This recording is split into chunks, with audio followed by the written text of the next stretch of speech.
Good morning students. हमारा आज का टॉपिक बीए पार्ट 1 का ज्योग्राफी का जो पेपर सेकंड है आपका मानव भूगोल, उसमें आज हम यूनिट सेकंड शुरू कर रहे हैं और यूनिट सेकंड का हमारा पहला टॉपिक है मानव विकास की अवस्थाएं।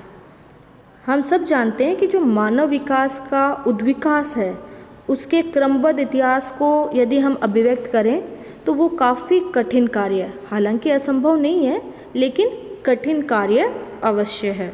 तो इस हिसाब से यदि हम बात करें कि आदि मानव से लेकर जो वर्तमान में आधुनिक मानव है, इसका विकास किस तरीके से हुआ, तो इसके पूरे विकास को हम क्या कर सकते हैं, कुछ चरणों में डिवाइड कर सकते हैं।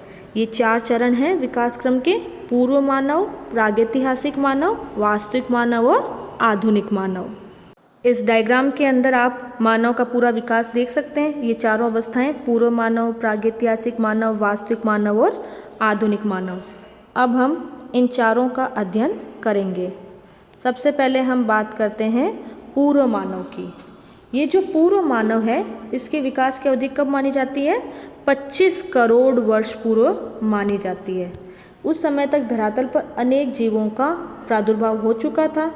वास्तव में ये जो पूर्व मानव थे, ये आदिम प्राइमेट्स है, उनके पूर्व का काल था। और इस चरण को हम क्या कह सकते हैं? प्रोकंसाल के नाम से भी जान सकते हैं। लगभग हम यदि कुछ सालों पहले की बात करें, करोड़ों साल पहले की, तो पूर्व मानव के विकास में हम चिंपैंजी, गोरिल्ला, वानर, लंगूर इत्यादि जो प्राणी हैं, इनके अस्तित्व की बात हम लोग करते हैं। सेकंड जो मानव का विकास क्रम है वो है अपना प्रागैतिहासिक मानव।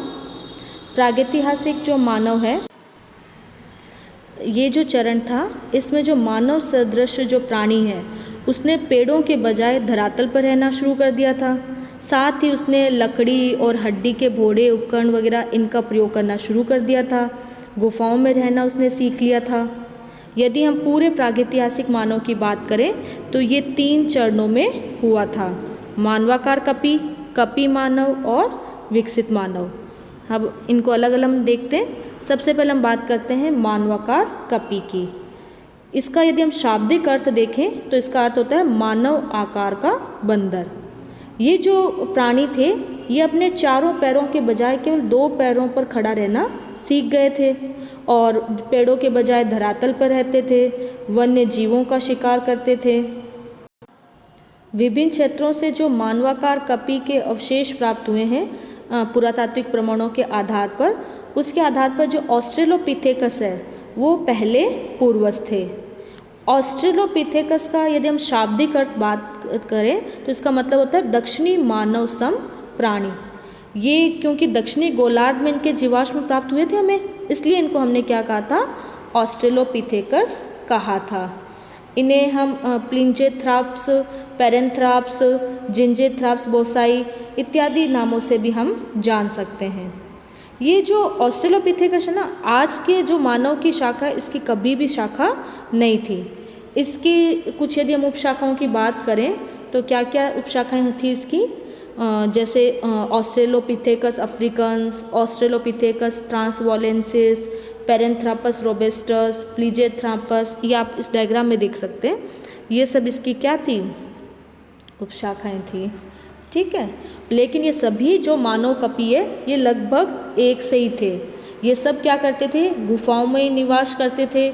इन सब ने जीव जंतुओं का शिकार करके जीवन यापन करना शुरू कर दिया था और कुछ उपकरण वगैरह भी इन्होंने यूज़ करने शुरू कर दिए थे।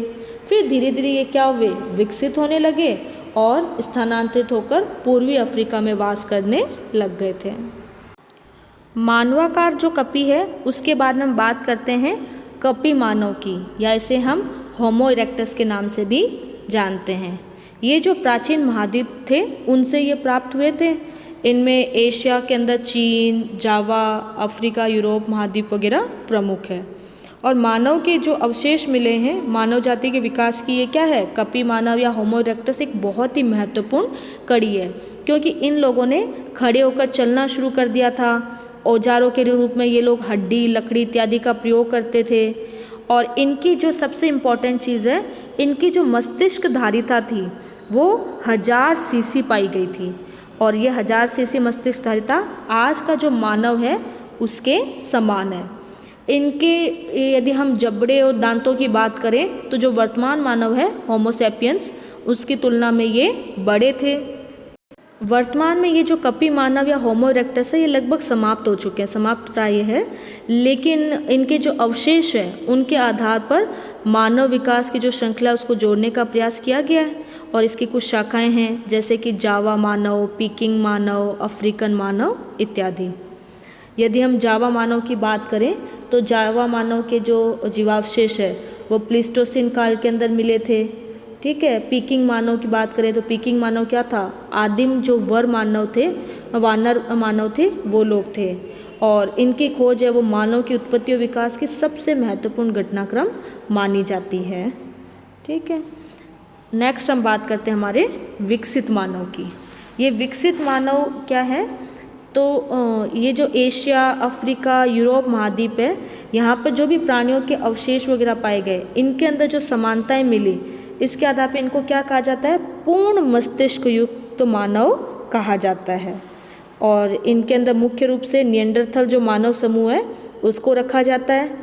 और ऐसा माना जाता है ये जो विकसित मानव है, कप्य मानव की हमने 3 ब्रांच पढ़ी थी ना, जावा, पीकिंग और अफ्रीकन मानव, तो ये माना जाता है कि जो विकसित मानव है ये जावा मानव से ही इनका विकास हुआ है। विकसित मानव है, इनको भी 4 भागों में बांटा गया है, हिडेलबर्ग, निएंडरथल, सोलो मानव और रोडेशिया मानव। सबसे पहले हम बात करते हैं हिडेलबर्ग मानव की। तो हिडेलबर्ग क्या थे, निएंडरथल जो मानव थे इनके ये पूर्वज थे। और यहाँ पे जो मानव था वो गुफाओं में निवास करता था। ठीक है, दूसरा आ जाता है निएंडरथल मानव।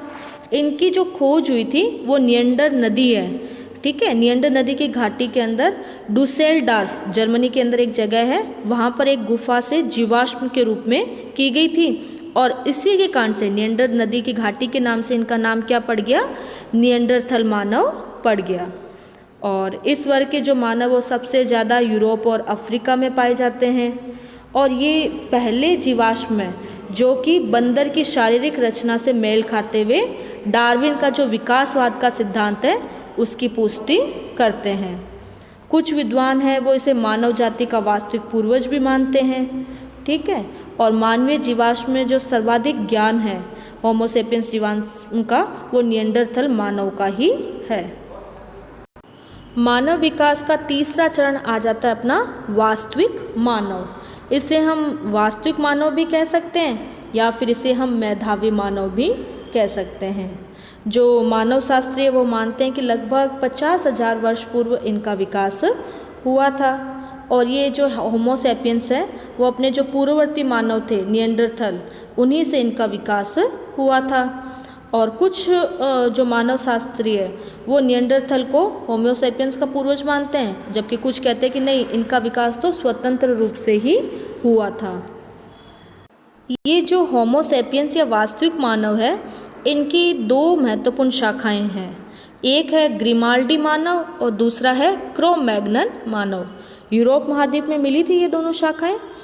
जो ग्रिमाल्डी मानव है, इटली से जो 2 अस्थिपंजर प्राप्त हुए थे उनसे ये पता चला कि इस प्रकार की एक प्रजाति है वो भूमध्य सागर के तटवर्ती क्षेत्रों में निवास करती है।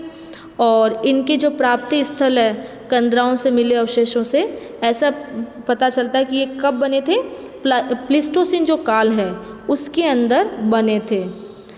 इनके यदि हम शारीरिक संगठन की बात करें तो इनका सिर क्या था, काफ़ी बड़ा था, दांत बड़े थे, इनकी ठोड़ी आगे की तरफ निकली हुई थी, पैर और भुजाएं कुछ लंबे थे। और संभवतः इनकी जो शारीरिक संरचना है वो निग्रो प्रजाति के लोगों की जैसी ही थी। कुछ विद्वान कहते हैं कि ये जो ग्रिमाल्डी मानव है वो एशिया के निवासी भी थे और फिर यहाँ से एक शाखा मलाया गई और मलाया से ऑस्ट्रेलिया होते हुए यूरोप पहुँच गई थी। और कुछ लोग मानते हैं कि ये जो ग्रिमाल्डी है ये क्रो-मैग्नन जो मानव है इनके पूर्वज भी थे। जो दूसरी शाखा है क्रो-मैग्नन मानव, इसके अवशेष हमें 1868 में फ्रांस का डोडोन प्रांत है, वहाँ पे क्रो-मैग्नन नाम की गुफा है, उसकी चट्टानों से प्राप्त हुए थे। गुफा की एक चट्टान के एक छिद्र में क्या मिले थे हमें, इस प्रकार के जीवाश्म मिले थे और बाद में अन्य देशों से भी हमें ऐसे जीवाश्म प्राप्त हुए हैं। तो इससे हम अनुमान लगाते हैं कि होमो सेपियंस की ये जो अंतिम प्रजाति है ये यूरोप, एशिया और अफ्रीका महाद्वीप के जो विस्तृत भूभाग है इनमें निवास करती थी और आज से लगभग 30,000 वर्ष पूर्व इनका विकास हुआ था। ये जो क्रो-मैग्नन मानव थे ये निएंडरथल की तुलना में काफ़ी अधिक विकसित थे, इसलिए इनको हम मेधावी मानव की संज्ञा भी दे देते हैं। क्रो-मैग्नन के जो जीवाश्म थे, विशेषकर जो खोपड़ी वगैरह है, वो विकसित मानव शरीर की परिचायक है। इनका भारी और लंबा कपाल है, चेहरे पर हड्डी का पूर्णतः विकास, दांत, ये सब आधुनिक मानव के समान ही थी और इनकी मस्तिष्क धारिता कितनी थी, लगभग 1600 सीसी के करीब थी। ये काफ़ी अच्छे शिकारी थे, ऊंचाई लगभग 5 फीट तक थी और इनकी यदि हम शारीरिक संरचना की बात करें तो वर्तमान में जो नॉर्थ अमेरिका में रेड इंडियंस मिलते हैं उनकी तरह थी। ठीक है, और इनके जहाँ से हमें अवशेष वगैरह मिले उनके निकट ही अनेक प्रकार के पाषाण के औजार, हाथी दांत से निर्मित वस्तुएं भी हमें प्राप्त हुई है। शिकार में ये लोग क्या करते थे, तीर कमान इत्यादि का यूज़ करते थे। और मानव विकास का अंतिम चरण आ जाता है आधुनिक मानव। ये जो आधुनिक मानव था ये सीधा खड़ा होकर चलता था, इसका ललाट था वो बिल्कुल सीधा और तना हुआ, कापालिक क्षमता थी वो पूर्व मानव से अधिक थी, जबड़े और दांत इनके छोटे होते थे, इनकी जो बुद्धि थी वो पूर्वजों से अपने ज़्यादा थी। ये पारस्परिक क्रिया प्रक्रिया करते हैं, औजारों का निर्माण, परिवार, समूह, समाज वगैरह बना के, मतलब आज का जो मानव है उसकी हम बात कर रहे हैं, ये सब विशेषता इनमें थी। ये जीवन निर्वाह वगैरह के लिए वन्य जीवों का शिकार भी करते थे, फूलों का, फलों का संग्रहण भी करते थे, मछली पालन वगैरह इत्यादि विभिन्न कार्य करते थे। अब ये प्रश्न उठता है कि इनका विकास कहाँ हुआ, तो कुछ लोग मानते हैं कि आधुनिक मानव की उत्पत्ति कहाँ हुई है, एशिया महाद्वीप में कैस्पियन सागर का जो समीपवर्ती क्षेत्र है वहाँ पे हुई है और वहाँ से ये प्रजातियाँ आगे पश्चिम की ओर, भूमध्य सागरीय क्षेत्र की ओर, उत्तर पश्चिम में यूरोप, अफ्रीका, पूर्वी भारत वगैरह में चली गई। जबकि जो दूसरी विचारधारा के लोग हैं वो कहते हैं कि नहीं, होमो सेपियंस मानव की जो उद्भव है वो कैस्पियन सागर से लेकर भारत तक जो विस्तृत भूभाग है उसकी जो स्थलीय भाग की क्रमबद्धता वगैरह है, ये इनकी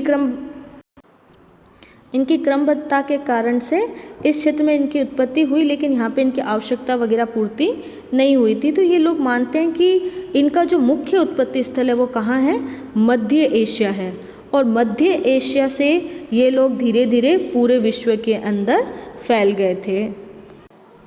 अतः ये कहा जाता है कि जो आधुनिक मानव है उसकी जो स्थानांतरणशीलता है इसके कारण से ही उनके अंदर धीरे धीरे क्या होते गए, परिवर्तन होते गए, उनकी शारीरिक संरचना पर भी भौगोलिक दशाओं का प्रभाव पड़ता गया और वो अपनी बुद्धि के अनुसार प्राकृतिक जैविक वातावरण के सुलभ जो विभिन्न प्रकार के संसाधन हैं उन सबको एकत्रित करके जीवन यापन करते गए।